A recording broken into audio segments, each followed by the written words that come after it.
코로나19 대유행이 경제에 큰 영향을 미치고 있습니다.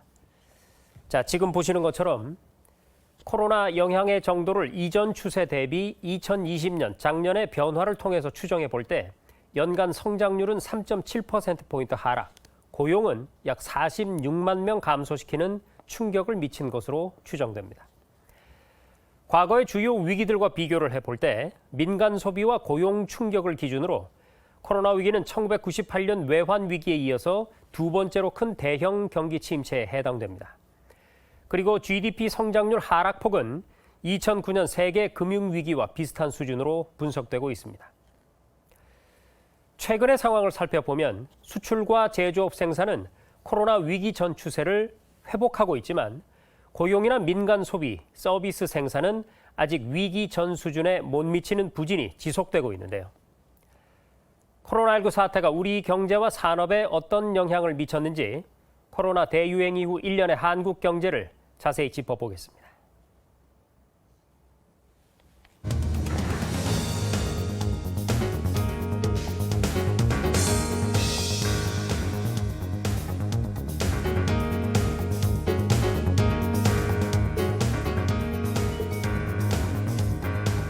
네, 저희 뉴스룸에 산업연구원 동향분석실의 강두용 선임연구위원이 나왔습니다. 위원님 어서 오십시오.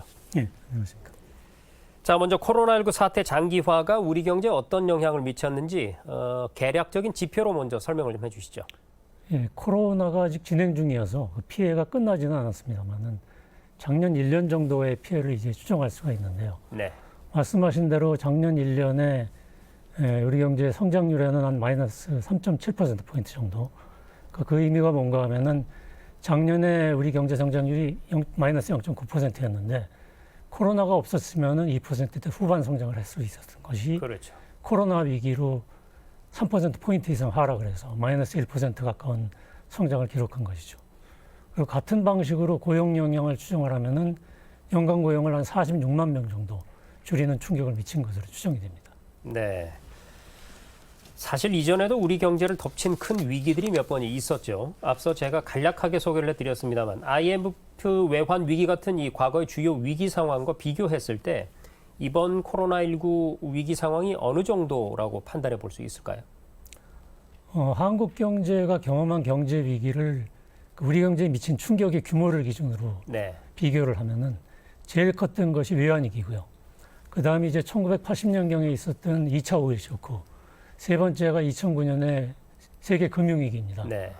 이번 코로나 위기는 이 과거 위기하고 비교하면은 경제 성장률 충격은 세계 금융위기하고 비슷한 정도고요.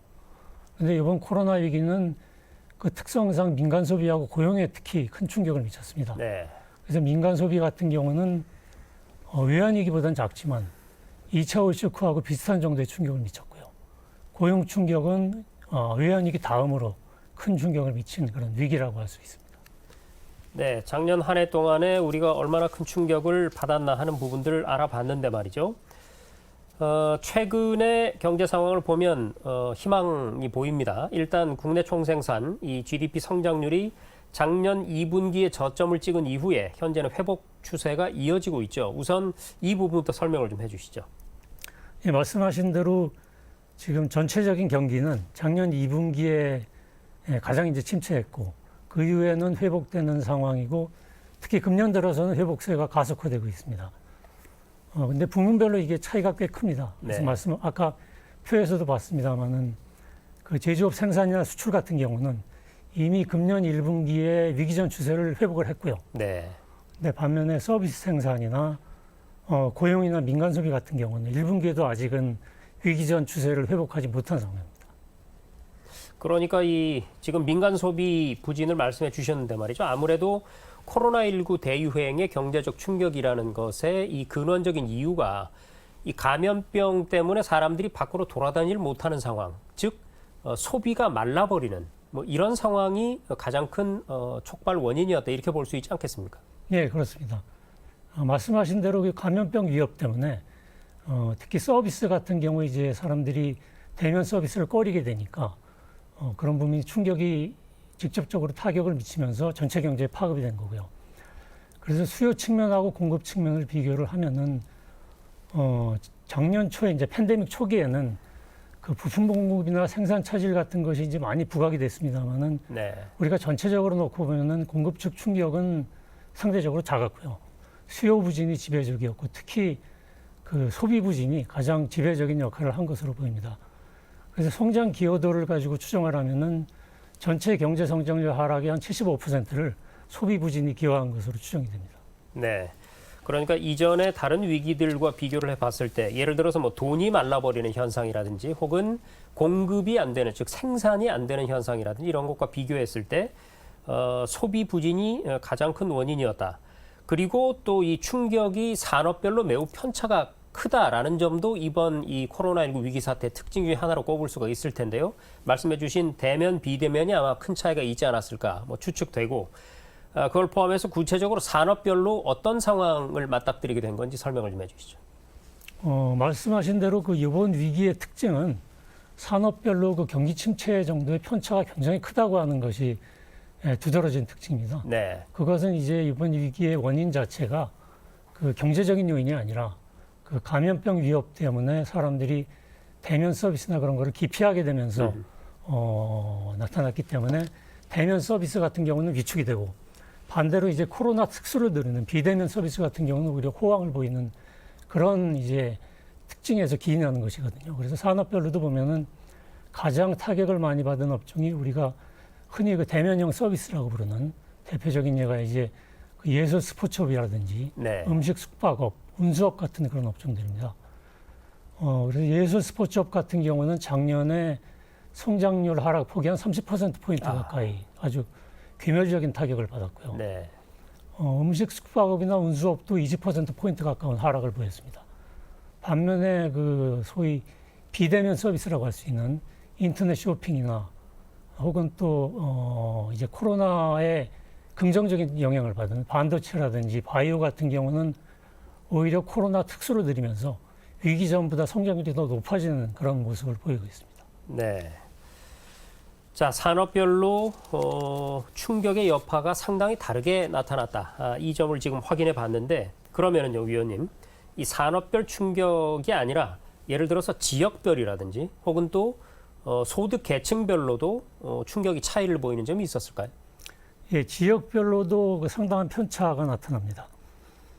가장 타격을 받은 지역이 제주하고 인천 지역이고요. 네. 반면에 그 서울이나 경기 지역은 상대적으로 작은 타격을 받은 것으로 보입니다. 제주나 인천 지역의 타격이 큰 것은 이 지역에 뭐 그 코로나가 특별히 확산된 것이 아니라 네.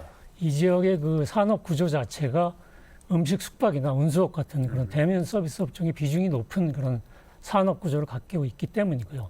반면에 이제 서울이나 경기 지역은 그렇지 않아서 그 충격이 작았다고 볼 수가 있습니다.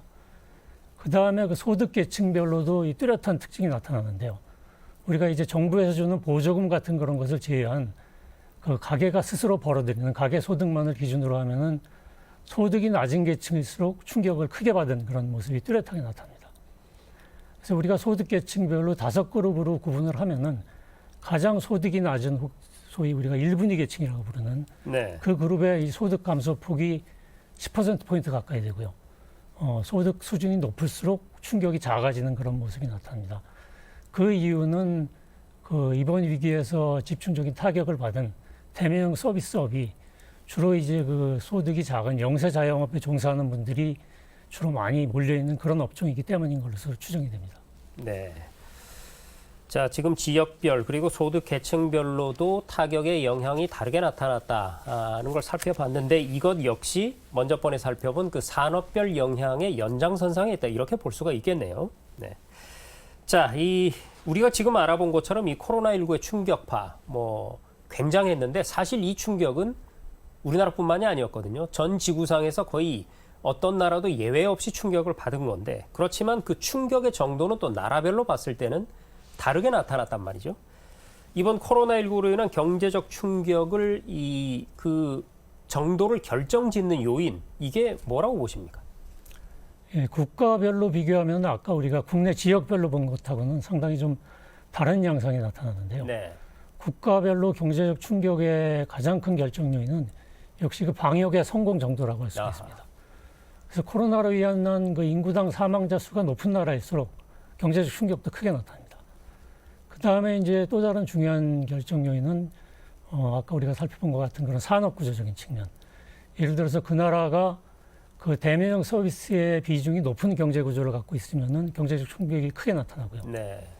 반대로 그 디지털화가 많이 진전된 소위 그 ICT 업종의 비중이 높은 경제 구조를 갖고 있으면 경제적 충격이 작은 경향을 보입니다. 그래서 우리나라는 방역에도 성공하였고, 그 다음에 그 IT 산업의 비중이 높은 경제 구조를 갖고 있기 때문에 경제적 충격도 상대적으로 작았다고 볼 수가 있습니다.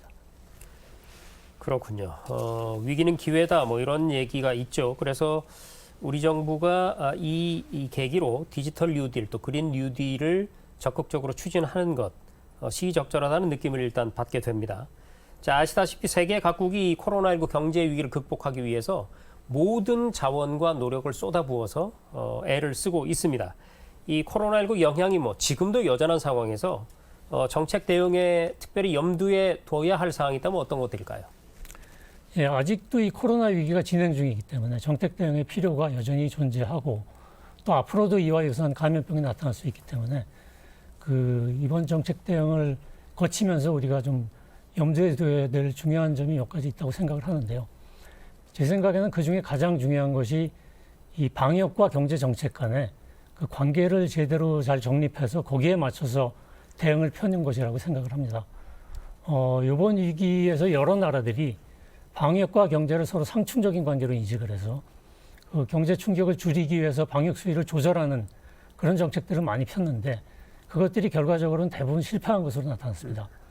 그래서 그렇게 하기보다는 방역과 경제를 서로 이제 상호 윈윈의 관계로 정립을 해서 예를 들어서 방역의 최우선 순위를 2대, 방역에 따라서 나타나는 피해를 경제 정책을 통해서 일정 부분 보상을 함으로써 방역에 대한 그 협조도 확보를 하고 경제적 피해도 줄이는 그러한 접근이 가장 필요하지 않나 생각을 합니다. 네. 그래서 이번 사태를 거치면서 새롭게 부각된 단어가 바로 경제방역이라는 단어가 되겠죠.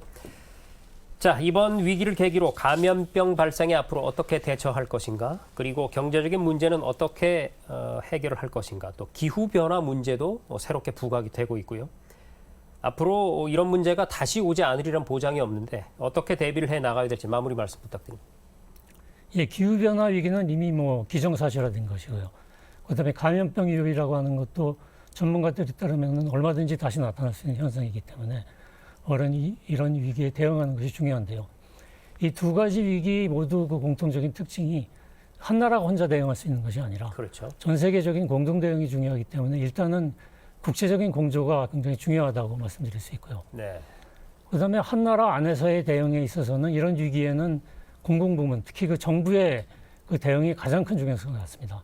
근데 이때 그 정부의 정책의 효과를 거두기 위해서는 관련된 정보를 투명하게 공개함으로써 국민들의 신뢰를 확보하는 것이 정책의 효과를 높이는데 무엇보다도 중요하다고 생각을 합니다. 그다음에 이런 위기가 닥치면은 과거 위기의 경우도 마찬가지지만은 항상 그 가장 취약한 계층에 있는 분들이 가장 큰 타격을 받는 경향을 보입니다. 따라서 경제 정책을 할 때는 항상 이 취약계층에 대한 지원에도 많은 관심을 기울일 필요가 있다고 생각을 합니다. 마지막으로는 이번 위기에서 우리가 대응을 잘한 부분이 과거에 사스나 메르스를 겪으면서 그 대응책을 미리 마련해 둔 것이 큰 역할을 했다고 생각을 하거든요. 이와 같은 맥락에서 앞으로의 그 기후변화 위기나 다가올 감염병 위기에 대응해서도 어느 정도의 대응책을 미리 준비해 두는 것이 가장 중요하다고 생각을 합니다. 네. 국제적인 협력, 그리고 투명한 정보 공개, 그리고 가장 그늘진 곳을 살피는 지원 정책, 예. 마지막으로 노하우의 축적, 이렇게 정리해 볼 수가 있겠네요. 잘 들었습니다. 지금까지 산업연구원 통향분석실의 강두용 선임연구위원이었습니다. 오늘 말씀 고맙습니다. 예, 감사합니다.